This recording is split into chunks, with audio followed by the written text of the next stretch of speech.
La seguridad de los niños y las niñas le pertenece a los adultos.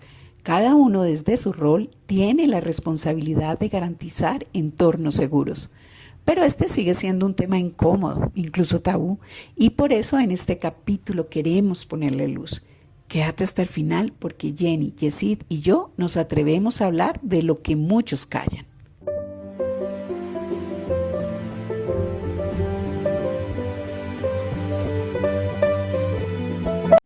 Hola, bienvenidos. Yo soy Ana María Bermúdez Arciniegas, la autora del libro Las llaves de Ana, un cuento para crecer y sanar el corazón. Hola, ¿cómo estás? Mi nombre es Jessy Leiva, yo soy psicólogo clínico y vengo a acompañar a Ana María en este podcast que nos está en este podcast que tenemos el día de hoy. Bueno, Jessy, en el anterior programa estuvimos hablando de unas cifras que me dejaron como inquieta y pensando todo el tiempo. Sí. Tú hablaste que 7 de cada 10 mujeres son víctimas de violencia sexual. Sí. Y que hay un estudio que por cada familia extensa le corresponde un abusador. Okay. O sea que es una realidad de nuestra sociedad. Y algo que he aprendido yo en mi vida es que uno tiene que actuar basado en la evidencia, es decir, en la realidad. Y la realidad es que el abuso está presente en nuestra sociedad y hoy puede estar ocurriendo en su casa, en su colegio, en el entorno deportivo y usted no se ha dado cuenta. Entonces decidí invitar a una mujer muy especial que lleva formando cientos de niños en el entorno deportivo para que hablemos, porque esto hay que hablarlo, ¿verdad? Ok, sí, algo muy importante en ese podcast anterior era que tenemos que romper el silencio. Tenemos que romper el silencio porque es muy importante que los niños y las niñas sepan que no están solos, que tienen un papá o un adulto, que todos somos responsables de proteger y de cuidar. Ok. Jenny. Hola Ana María. Bienvenida. Gracias. ¿Cómo estás? Te presento a Yesid, nuestro psicólogo. ¿Cómo estás? Buenas, buenas. Bueno, Jenny, para iniciar, yo te conozco por mi paso por la Federación de Baloncesto y para mí de lejos eres una de las mejores entrenadoras, pero me gustaría muchísimo que tú te presentaras y nos cuentes quién eres. Claro que sí, Ana María. Bueno, mi nombre es Jenny Pinilla. Mi mundo ha girado en torno al baloncesto. Desde muy pequeñita empecé, soy de un pueblo en Boyacá que se llama Belén. Y aquí empecé toda mi desarrollo deportivo, una niña con mucha ilusión, con muchos sueños, como muchos otros niños y niñas del mundo, pero además era en una pequeña ciudad, un pequeño pueblo donde finalmente estás estudiando y jugando y no tienes como mucha visión de lo que el mundo te puede traer. Ahí empecé a desarrollarme, llegué aquí a Bogotá a los 16 años, jugué con la Liga de Baloncesto de Bogotá, estuve en la Selección Colombia de los 16 años, hasta los 35 años, fui capitana de la Selección Colombia por 10 años, pero en todo ese proceso me gustó ser entrenadora de niños. Siempre tuve como esa vocación y ese deseo de enseñar y de pronto darles a ellos lo que de pronto yo no tuve con tanta exigencia y con tanto proceso de lo que era tratar a un niño o a una niña a su edad. Y estudié publicidad en la Universidad Central, jugué en la Universidad Central, pero me dediqué full a la enseñanza desde los 21 años, así que llevo bastante tiempo enseñando baloncesto. Ahora mismo soy entrenadora y directora y dueña del Club de Baloncesto Pumas, en el que cumplimos 28 años este año. Y trabajo con la Fundación FIBA, soy facilitadora de la Fundación FIBA, que también está dedicada a esa parte de enseñar a niños hasta los 12 años, niños y niñas, que es la categoría de mini básquet, y poderles brindar a ellos todo un espacio seguro, fortalecido de valores, de principios, y que el baloncesto sea esa herramienta de inclusión social y pues que el deporte sea esa excusa para poder generar ambientes sanos y saludables para los niños.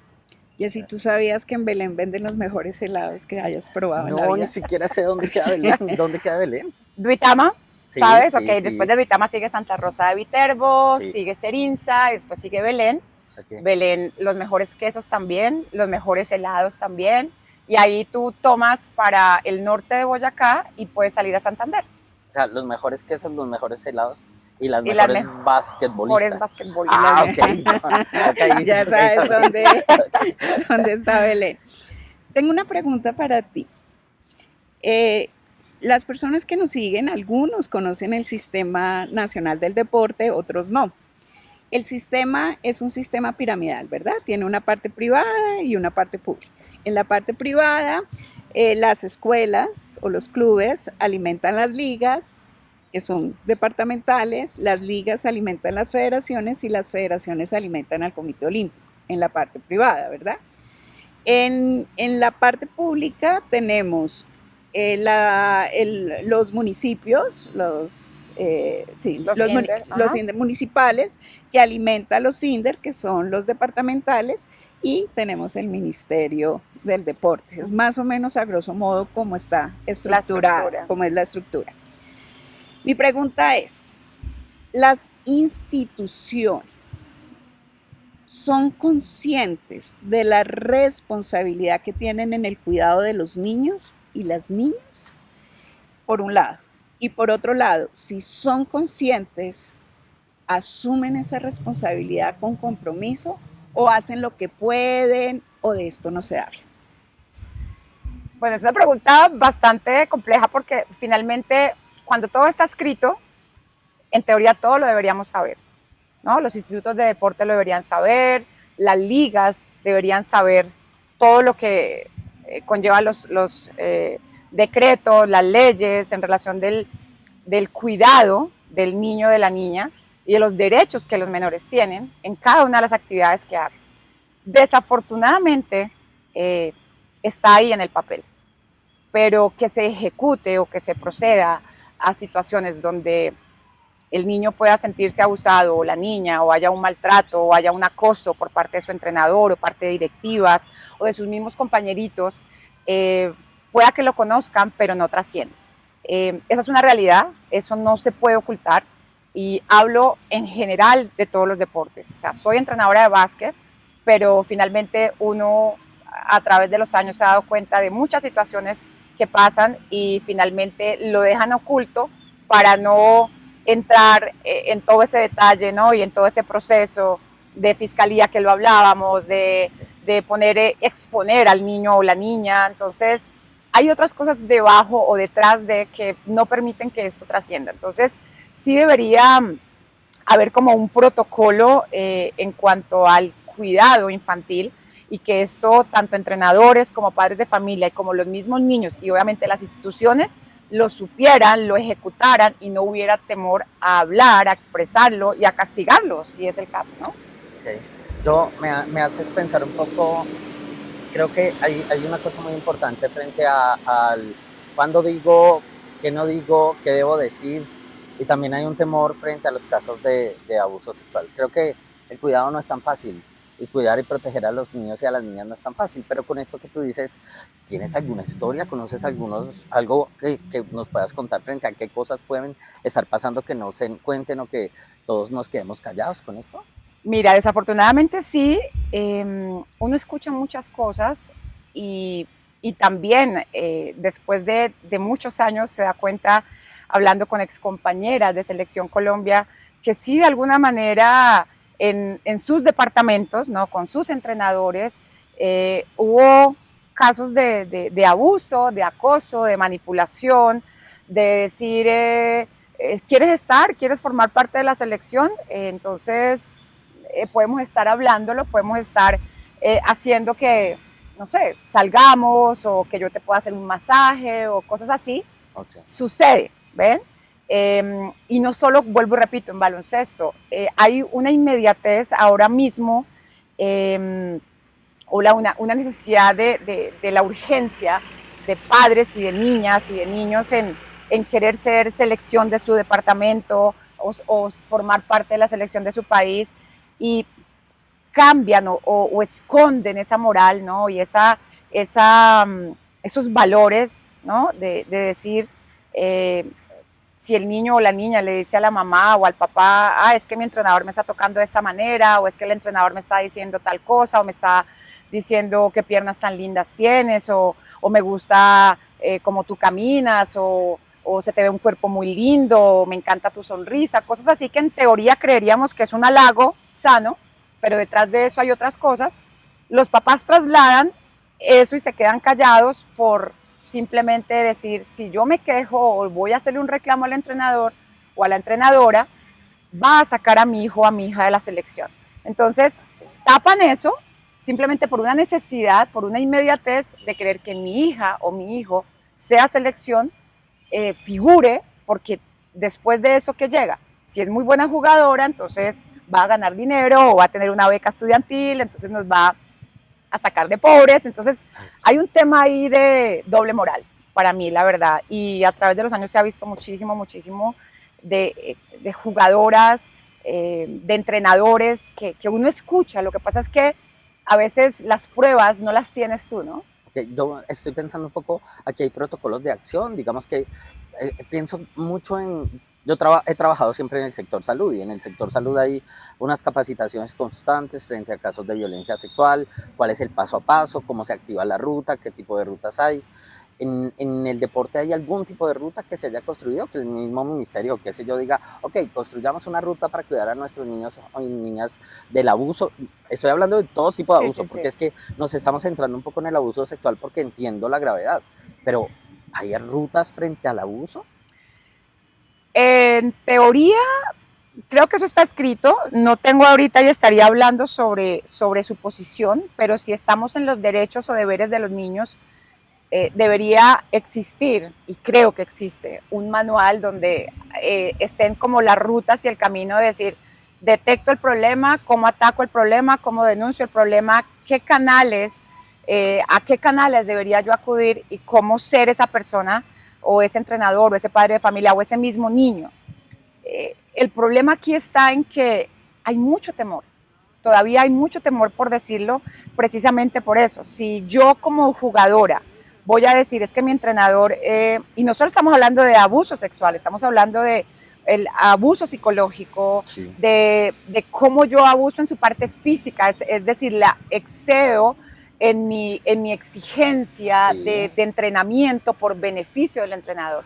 Entonces, ha habido niños que se desmayan, niños que terminan lesionándose, niños que terminan aburriéndose del deporte por el maltrato que ha habido del entrenador. ¿Por qué? Porque él quiere decir, soy el mejor entrenador, soy el entrenador más exitoso, mi club es el que más gana, y finalmente termina aprovechando, sí, de esa situación para abusar de su integridad como jugador. Entonces, sí debería existir un protocolo donde cada club pudiera seleccionar, hacer.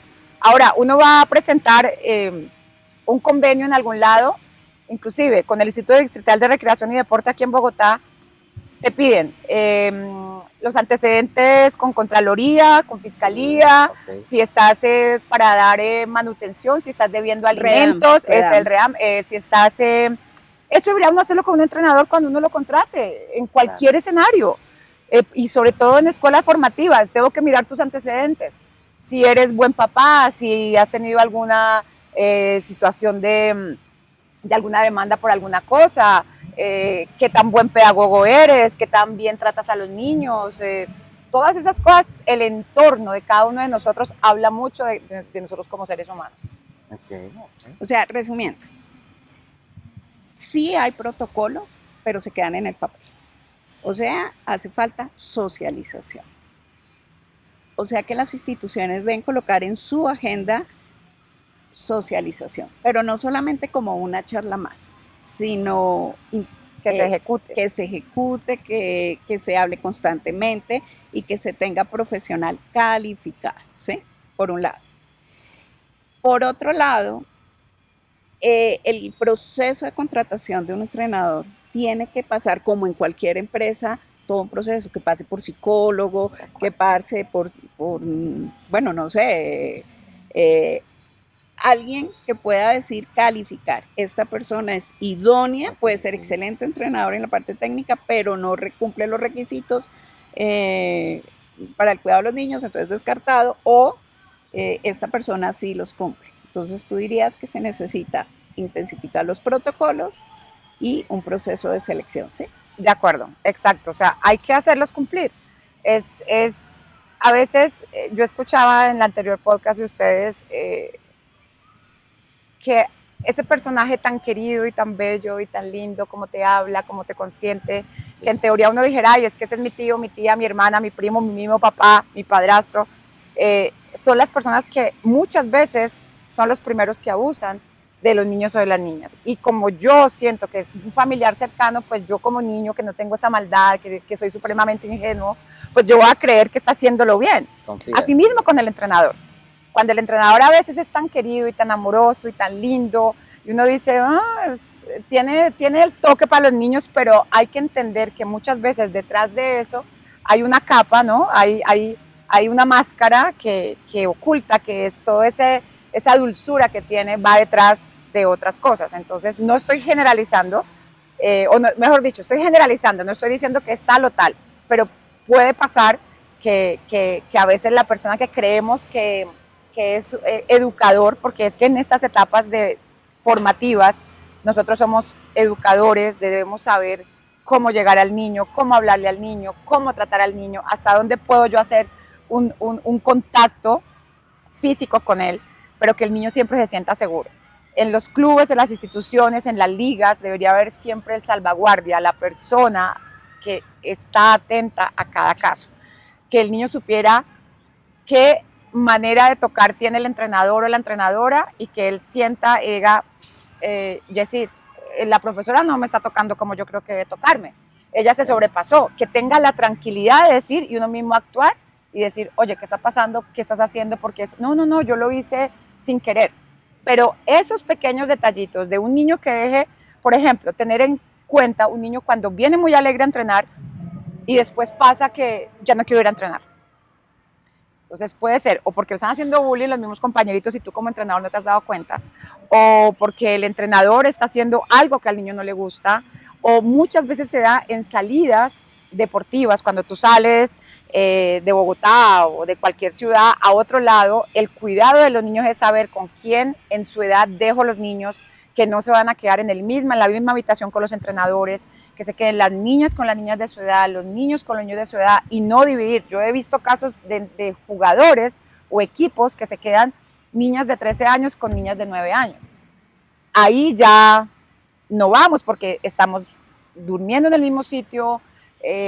Hay otro tema totalmente diferente donde yo debo cuidar obviamente mi cuerpo y saber en qué momento tengo para estar yo mucho más tranquila y apropiarme de mi cuerpo y saber qué muestro y qué no muestro. Yo quiero decir ahí algo que es muy importante con lo que acabas de decir, y es cómo los adultos que estamos alrededor tenemos que hacer unas buenas distribuciones de eso que dices, cómo nos metemos a dormir en un mismo cuarto con una gran diferencia de edad, cuando no sabemos cómo va el desarrollo de cada niño o cada niña. Y creo que aquí es muy importante saber que la responsabilidad está en nosotros los adultos. Porque muchos niños o niñas dicen, bueno, sí, y voy y me acuesto ya, ¿sí? Pero nosotros debemos medir esas cosas. Además, quiero decir algo para las personas que nos están escuchando, y es que la denuncia es obligatoria en nuestro país. Hay dos leyes, voy a hablar de dos leyes, voy a hacer un poco cuadriculado acá a hablar de la ley, pero sí me parece que es importante. Entonces, tenemos la ley, el Código Penal, que es la ley 599 del año 2000, ya nos dice que esto es obligatorio, denunciar es obligatorio, y hay unas penas para los agresores de niños y niñas, desde los actos sexuales abusivos hasta el acceso carnal violento, y es importante saberlo. Y otra cosa es que la ley 1146 nos dice, todos bajo el territorio nacional debemos denunciar si nos enteramos de un caso de abuso sexual, porque o si no pasamos a ser cómplices del caso. Y esto es muy importante saberlo. Y con eso que tú dices, a veces los papás, los profesores, los cuidadores, los entrenadores decimos, no, mejor no denuncio porque me da miedo. Y me da miedo porque el agresor tiene una estructura mental en la que si le hace daño a un niño nos puede hacer daño a nosotros, ¿sí? Pero es muy importante saberlo hacer. Hay muchas formas de hacerlo, lo podemos hacer a través de una denuncia anónima, no necesitamos decir que fuimos nosotros, podemos hacerlo en el número de teléfono 122, que es un número de la Fiscalía en el que nos van a ayudar a recibir ese tipo de denuncias. Con lo que acabas de decir tú, Jessy, estaba pensando, las capacitaciones entonces no solamente son para las instituciones para saber cuál es la ruta a seguir, cuál es el protocolo, Las capacitaciones tienen que ser para los hijos, para los niños, para los papás, para todo aquel que tenga en sus manos la responsabilidad del cuidado del niño. Pregunta para ti, ¿esas capacitaciones se hacen a los niños, a los papás, o mejor ese tema no se toca? Debería hacerse. Entiendo que sí hay instituciones que dentro de su estructura organizacional tienen la parte psicológica como todo ese acompañamiento, ¿no? Tanto médico, psicológico, de nutricionista, entrenadores, padres.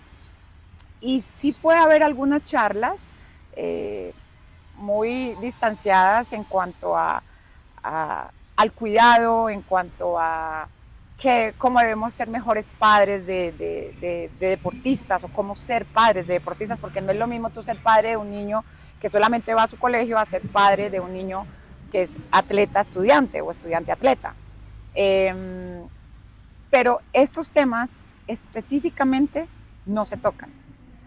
Y te lo digo cuando estábamos hablando antes de hacer el podcast, es como cuando nosotros crecimos, yo crecí y a los 11, 10 años creía que el niño todavía lo traía la cigüeña. A una amiga hablé y que los niños llegaban debajo del brazo. Y lo otro que te decía a ti es el tema, por ejemplo, de la menstruación en las niñas. Eso era un pecado cuando te llegaba la regla, el ir a comprar las toallas. O sea, eso está, pero no se habla. Entonces, no se les dice a las niñas, a las mamás, oye, hay que tratarlo de la manera con naturalidad. Es igual cuando casos de abuso, casos de acoso, casos de maltrato físico, maltrato psicológico. Esas charlas hay que dárselas a los padres y hay que dárselas a los niños también.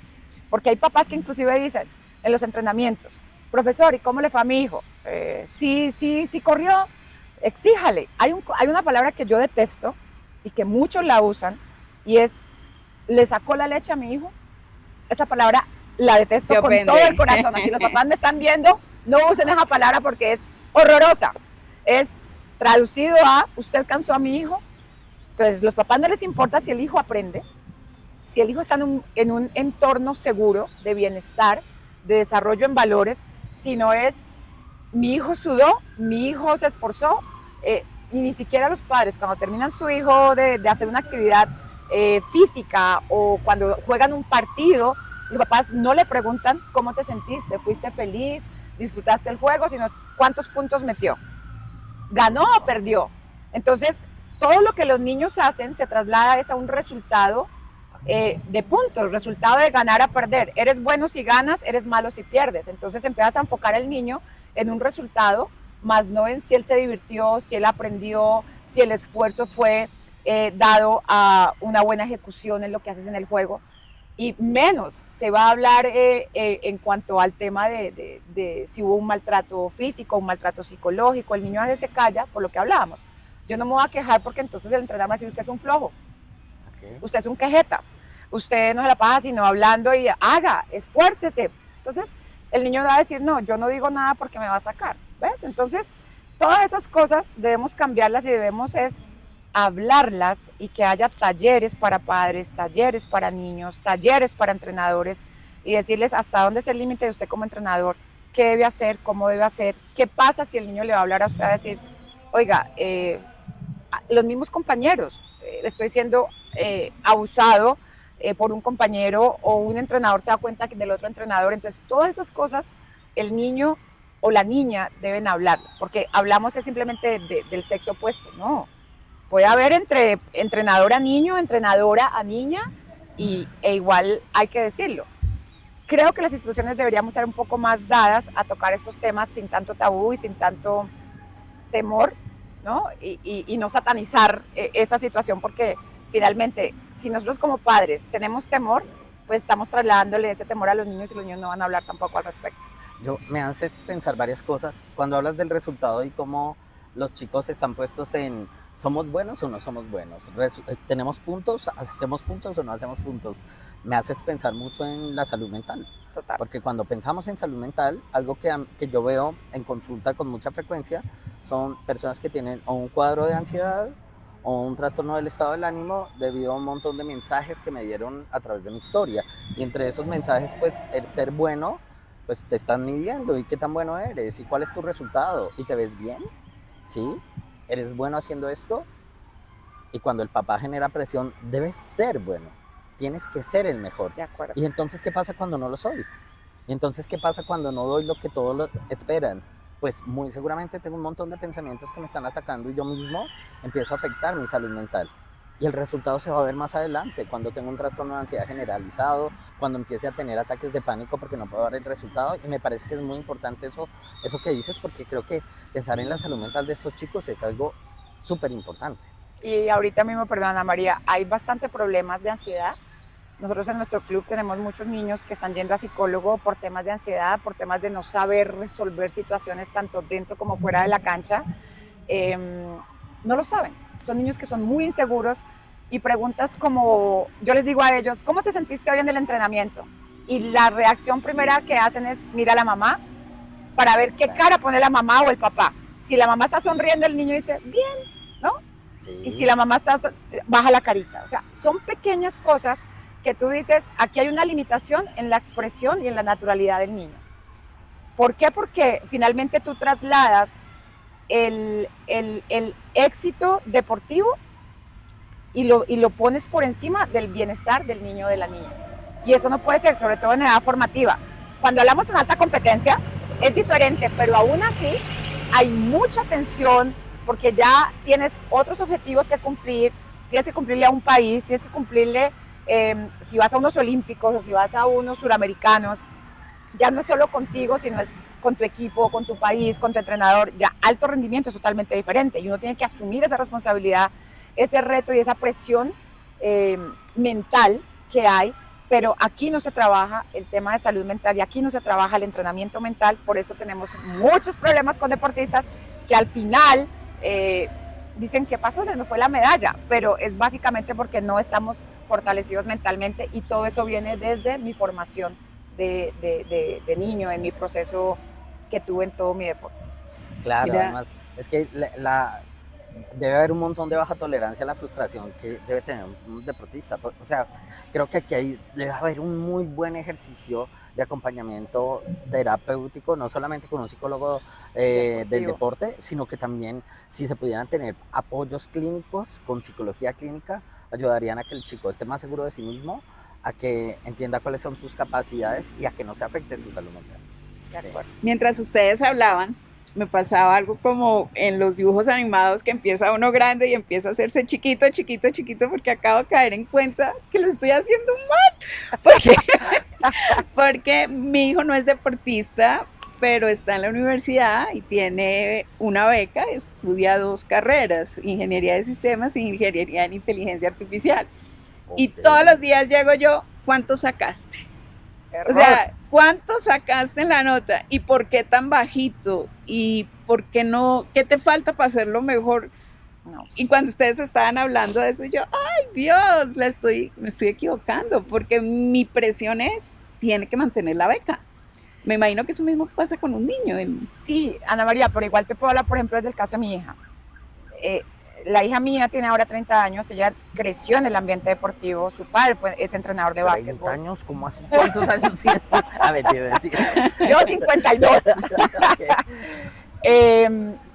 Y siempre tuvimos claro con José, como papás de una estudiante atleta, de fortalecer todo aquello que ella creía que estaba mal. Entonces ella jugaba y decía, es que no me fue bien, papá, ¿cómo me fue? Te fue muy bien, puedes hacerlo mejor mañana, pero te fue muy bien, te felicito, hiciste un extraordinario trabajo. Nunca pusimos a nuestra hija en medirla por notas, por resultados. En el colegio que ella estaba no era por notas, sino era superior, por letras. Okay. Entonces no había como ese tema cualitativo, sino era mucho más cuantitativo. Ella obtiene una beca por deporte en una universidad en Estados Unidos. Y claro, todo eso le empieza a generar a ella una presión, pero para ella. Nosotros nunca, sé lo que quiero hacer, pero sé feliz. Tú no eres para nosotros un número, tú no eres para nosotros la excelente en matemáticas, porque finalmente, si vas a correr tu carrera deportiva, tienes una estructura académica, pero a la vez vas a ser excelente deportista. Cumple con las dos cosas. De nosotros tienes todo tu apoyo. pero nunca estandarizamos ni nunca enfocamos y centramos a nuestra hija a decir, tú eres buena porque sacaste 5 y eres mala porque sacaste 2. Había momentos en que Camila me decía, y qué pena lo voy a decir, papás, pero el día que su niño o su niña les diga, no quiero ir al colegio, no pasa nada. Tengo sueño, duerma, no vaya al colegio, no va a perder el colegio por un día que no vaya, que se dedique a ella. Otra, tiene que comer, es que no está comiendo, que no coma, no se va a morir de hambre un día si no come, ¿me entiendes? Pero es como si yo te obligo a ti, Ana María, cómete esa hamburguesa, o cómete ese, porque ahora toda la comida chatarra, la comida no fácil para nosotros como padres, entonces cómete, no quiero, que te la tienes que comer toda, si a ti te obligan como adulta a comerte algo, tú dices, no, yo no quiero comer, ¿por qué vamos a obligar a un niño? Y eso pasa también en tema de formación. A un niño yo le puedo decir, corre, tienes que correr en 10 segundos. Hombre, no, corre, cumpliste la meta. Toca la línea de un lado, toca la línea del otro en esta cancha que estamos atrás. El niño cumple la meta, no importa si se demoró 15 segundos o 10 segundos, pero cumplió la meta.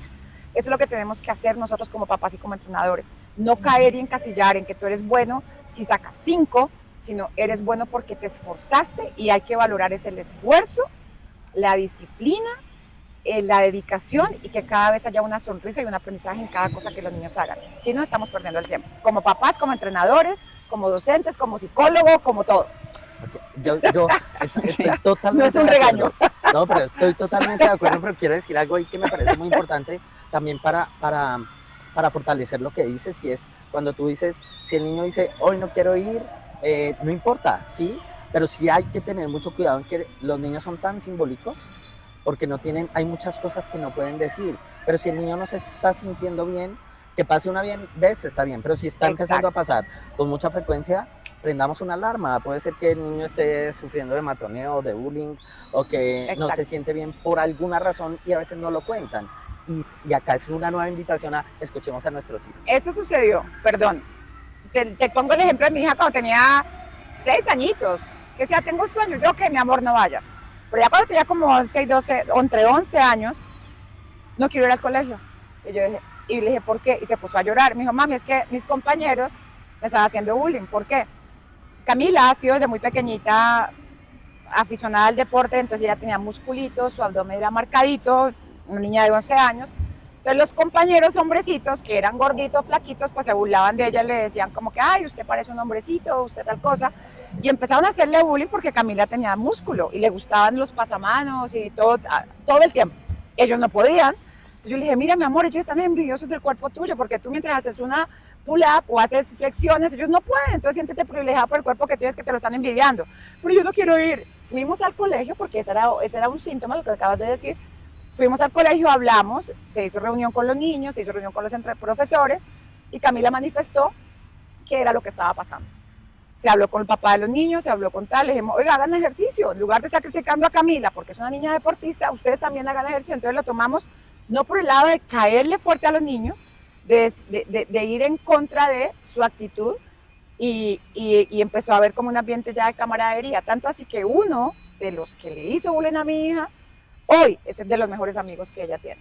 Ah, qué chévere. Entonces, esas son de las cosas que uno tiene que empezar a entender y darle esa dinámica y saber esas pequeñas cositas son alertas para nosotros como papás y entrenadores. Tengo una pregunta, pero no sé si es para Yesid o para ti, el que la quiera responder. ¡Pum! Te la pasé. Si yo soy un niño que crece con presión por los resultados, ¿cuánto sacaste? Cuando sea un adulto, ¿qué consecuencias trae en mi vida como adulto el haber crecido con esa presión? Ok, es importante tener en cuenta que cada ser humano tiene unas formas de desarrollarse. Cada uno tiene una resiliencia, cada uno se cae y se para de forma diferente, cada uno tiene una familia que o me escucha, o me acompaña, o me protege, o dice, no, pero tranquilo, es que usted puede solo, vaya, defiéndase solo. ¿Sí? Si le pegan, pues pegue, no se deje. Otros dicen, si le pega, dígale a alguien más. Y cada uno va a un ritmo diferente. Asimismo, es el desarrollo de nuestra personalidad. Pero de acuerdo a todos estos mensajes que me llegan a mí, puedo tener varios caminos. Uno de los caminos es que yo diga, ok, si tengo tantas exigencias, puedo tener unas autoexigencias muy fuertes. Debo ser el mejor, debo estar muy bien en mi universidad, debo ser exitoso, debo tener una casa porque otro tiene una casa, debo tener carro, debo mostrarle a los demás quién soy o demostrarme a mí mismo. Y eso tiene un marco en el cual cuando no se consigue, la persona puede tener una alteración emocional. o puedo estar muy triste conmigo mismo, o no quererme. Y entonces, cuando somos adultos, pues va a pasar algo muy importante, y es que cuando tenemos tanta cuadrícula en la cabeza, como que nos exigimos tanto, y somos como un cuadro Excel que tengo que hacer esto, y tiene que ser preciso, y me tiene que ir muy bien, pues cuando las cosas no salen, entro en un estado de ansiedad, en este cuadro de intranquilidad, de preocupación, de temor, donde siento que algo pasa y no estoy siendo el que todo el mundo quiere ver.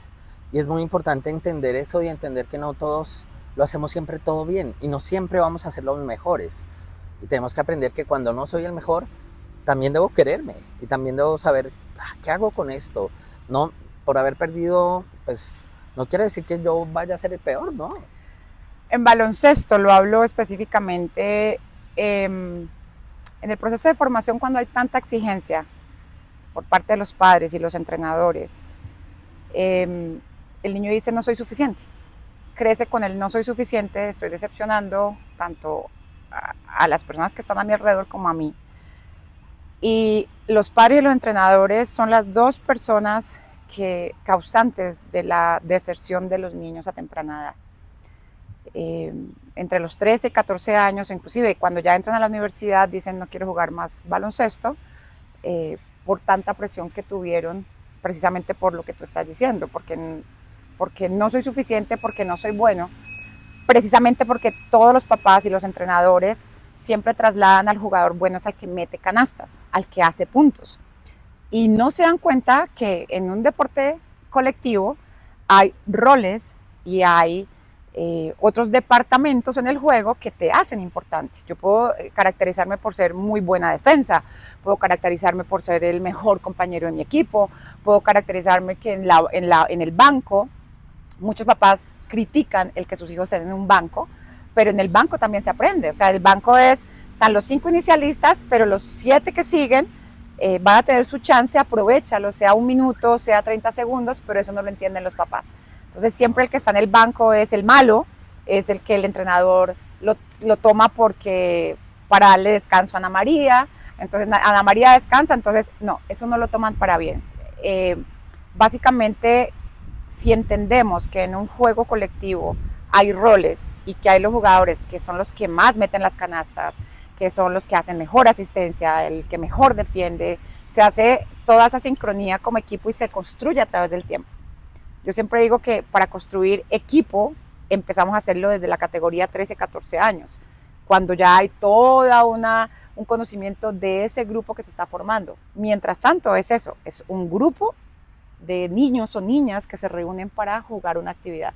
Y sobre todo en formativas, en minibásquet, desde los 7 años hasta los 12 años, todo lo que ellos puedan recibir tiene que ser positivo, tiene que enamorarse del deporte para que sienta que con el deporte puede hacer cosas importantes que le van a servir para la vida, en cuanto a disciplina, en cuanto a trabajo de equipo, en tomar decisiones, en decir si me fue mal en un examen, no importa, voy a seguir estudiando para el otro examen. Y no es estudié, que es la misma parte de entrenar. Estudié 8 días para mi examen, entrené 5 meses para mi examen. ¿Cuál es mi examen? Ver si logro el título. ¿Ves? Si me va mal en el examen, algo pasó, pero que no sea ese golpe fuerte de papás, de amigos, de entrenadores, sino, ok, entrenamos full, pero no logramos ser campeones. O sea, me esforcé, pero no logré sacar el 5 que tú dices, ¿no? O el 10, sino me esforcé. Aquí lo que debemos contar es el proceso, más no el resultado. Selección Colombia mayores, ahora que estuvo en el premundial, iban con expectativas de querer lograr un cupo para por fin en algún momento de nuestra vida como Colombia estar en un mundial, y se encuentran con potencias que nos damos cuenta de las debilidades que tenemos, de todo lo que tenemos que mejorar, pero todo el mundo ataca a la institución. Sí. Entonces la institución es responsable, pero ¿qué hay abajo? ¿No? La base es minibásquet, la base es cómo enseñamos, cómo educamos, cómo transformamos, y eso es lo que debemos hacer. Ok, bueno, ya estamos cercanos a concluir nuestro podcast y me gustaría que hicieras una conclusión. Yo. Sí, tú eres el psicólogo, tú eres el que sabe. Okay. Bien, una conclusión pero a mí me parece muy chévere, yo hago la conclusión, pero también me parece muy importante que Jenny nos cuente también algo, que le entregue algo a estos papás y a estos entrenadores cerrando. ¿Les parece? Entonces yo hago la de salud mental, que me parece que es importante. Y entonces, ¿cuál sería la conclusión? Creo que aquí debemos tener, cuidar y proteger a nuestros niños y nuestras niñas, y protegerlas y protegerlos no solamente del abuso sexual. Creo que aquí hay un montón de tela por cortar, diría mi abuela, que no conversamos acá, y creo que cuidar a los niños y a las niñas en todo sentido. Algo que decía Jenny que me pareció muy importante, la exigencia física, la exigencia psicológica, la exigencia en ¿eres el mejor o tienes que ser el mejor para quién? ¿Para qué? Eso me parece que es muy importante. Y aquí es más una invitación a que tengamos la posibilidad de conversar con nuestros hijos como papás. Digámosle que pase lo que pase, si lo haces bien o no lo haces bien, yo no te voy a dejar de amar. Yo voy a seguirte amando, ¿sí? Y creo que aquí es una invitación a esto y a que podamos tener un apoyo también profesional en algún momento si lo necesitamos. Si tenemos un niño o una niña que está teniendo ansiedad por su deporte, que no le está yendo tan bien o que se está sintiendo forzado de alguna manera, que hablemos y que busquemos un profesional de la salud mental, un psicólogo, preferiblemente un psicólogo clínico que nos escuche, con quien podamos conversar y que nos ayude a buscar soluciones. Tu turno. Luego sigo yo. Pues nada, primero gracias por este espacio, y el mensaje para los papás y para los niños. Yo soy el vivo ejemplo de todas las etapas y de todos los procesos en una cancha o en un escenario deportivo. Empecé desde muy temprano a jugar, fui alto rendimiento, tuve algunos inconvenientes, sobre todo con mi papá, por ese deseo de exigirme que yo fuera. Luego me hice entrenadora, fui mamá o soy mamá de una deportista que también fue Selección Colombia, que ahora está viviendo en Estados Unidos gracias al deporte, obtuvo beca y ya todo su proyecto de vida giró en torno al deporte como el mío. Y lo más importante es permita que sus hijos sean lo que quieren ser, pero que sean felices. Que reforcemos nosotros su esfuerzo, su disciplina, su dedicación, más allá de un resultado. Si nosotros como padres somos ese soporte y esa estructura, ese cimiento y esa base para que nuestros hijos crezcan dentro de, si deciden la carrera deportiva o si deciden cualquier otra carrera, que siempre sientan que nosotros como papás estamos ahí para apoyarlos, no para juzgarlos. Nosotros también vivimos muchas cosas en las que cometimos errores, en las que hicimos lo que no debimos hacer, y a veces hay arrepentimiento, pero más allá de eso seamos los mejores padres que podamos ser.